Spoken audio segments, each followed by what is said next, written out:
Hi, my name's Colin, and I'm a member of Alcoholics Anonymous, and this is the follow-up video to the reading of Gratitude in Action, where I discuss the passages that were of particular note to me.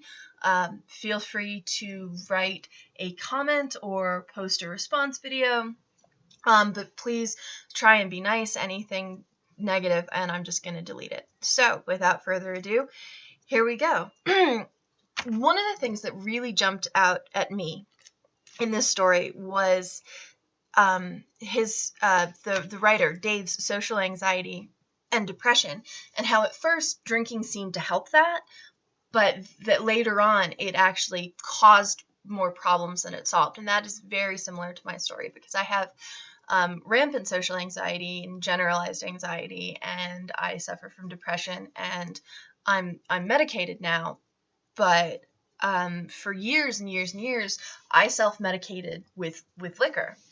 And that was how I coped with myself and with the world. But at some point, it becomes a problem, because liquor is a depressant. So short term, okay, it made me feel slightly better and I was able to interact with the world at large.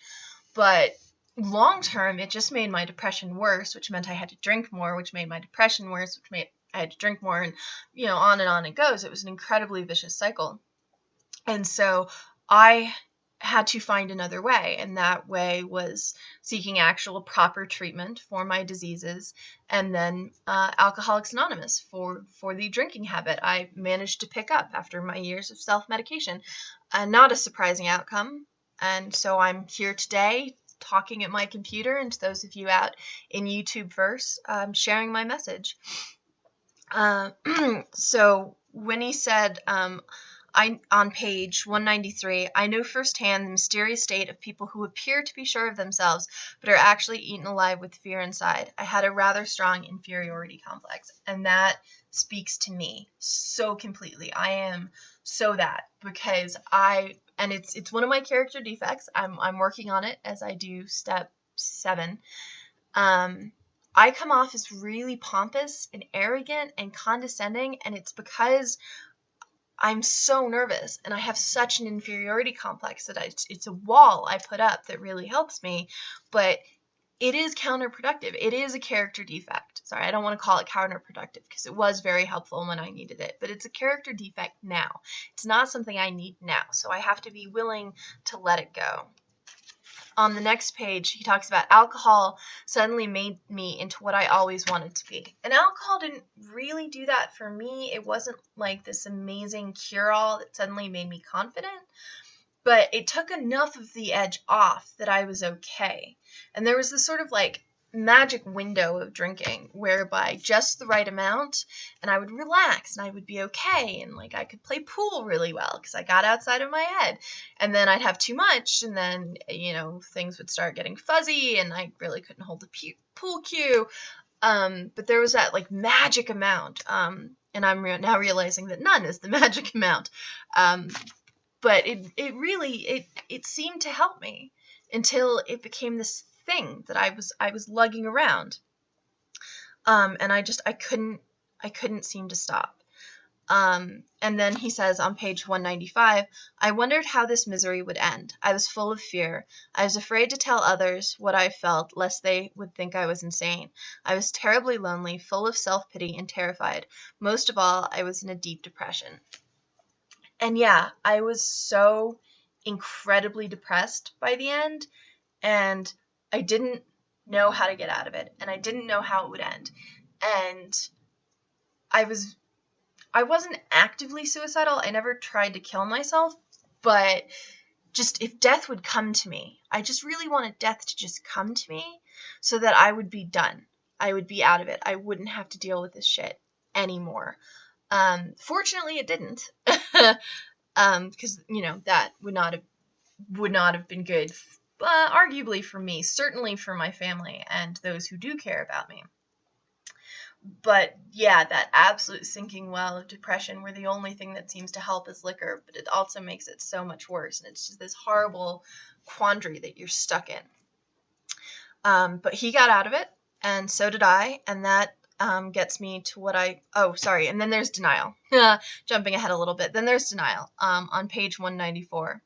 But I found countless reasons to prove to myself that alcohol had nothing to do with my misfortunes.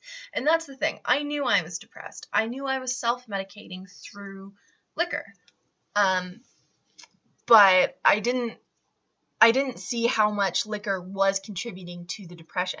Like, I knew on an intellectual level that alcohol makes depression worse, but in the short term, it always made me feel better.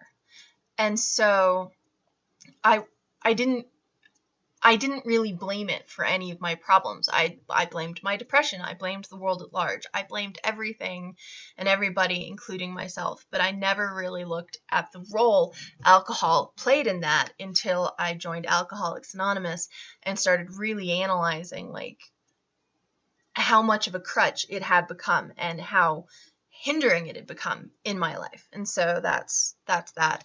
Now, on to past the Drunkalog and on to AA and how it works, and helping me stay sober and helping others helping me stay sober. In the very first paragraph on page 193, it says, telling my story reminds me that I could go back to where I was if I forgot the wonderful things that have been given to me.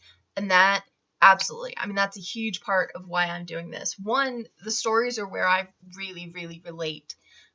In the big book. The first half is super important, and it tells us how to work the steps, but their examples are so extreme. It was in the stories that I was really like, oh gosh, I recognize that, I recognize that, I recognize that. Wow, I guess I am an alcoholic. I should really stick around here. And I'd like to think that these videos might actually be helping somebody else, and even if they're not, they're helping me. And that's what AA is all about, right? Passing it on to help others and to help self. And so that's why I'm doing this. On 196, he talks a little bit about the amazing fellowship of AA. Because I've made so many great, close friends in this program. And he talks on page 196, what impressed me most in this conversation was the fact that these people, 500 miles away, cared enough to try to help me. Here I was, feeling so sorry for myself, convinced that no one cared whether I was dead or alive. And, I mean, I knew I had people who cared for me, but I knew it intellectually. I didn't feel it emotionally. But from the moment I walked into my very first AA meeting, I felt so welcome. And those guys, and it was all men at that time, really, really did care. They really cared about me, and they wanted to help me, and it was so amazing and so welcoming, and I was blown away. And to this day, I'm still amazed by it. And I've moved, so I'm in a new town, and I was incredibly welcomed here, and it's just, AA is an amazing program where people do truly reach out to others because they care. They genuinely care. And I love that, and I try to pass that on to anyone I can. But, you know, it's not through promotion, it's through attraction. You have to want it. If you don't want it, I can't make it work for you. But if you want it, I will 100% be there to try and help you the way that I was helped, and I'm still being helped, and it's an amazing program. And then on page 199, he says, one of the most fundamental things I have learned is to pass on our message to other alcoholics. That means I must think more about others than about myself. And this is actually something kind of interesting for me, because it's a tricky balancing act. I do need to take care of myself, because if I don't take care of myself, then I can't transmit something I haven't got. So I do need to take care of myself, but taking care of others feels really good, and I really like to do it. So it's a balancing act between what I want to do and what I can do, what I reasonably can do before it starts hurting me.